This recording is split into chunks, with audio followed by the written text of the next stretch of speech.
Oi pessoal, hoje eu tenho o HTC U24 Pro e quero mostrar como definir limites de dados móveis neste dispositivo.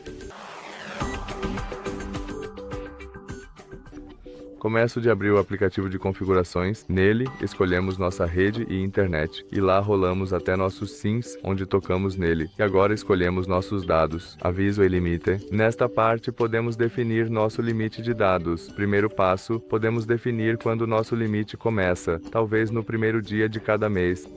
Nesta parte, podemos ativar ou desativar nosso aviso de dados e definimos após quantos gigabytes ou megabytes usamos, recebemos o aviso. Você também pode ativar o nosso limite de dados definido, podemos ligá-lo. Ele vai aparecer aqui ao clicar em OK e podemos configurá-lo da mesma forma que o aviso. E é isso. Obrigado por assistir, tchau.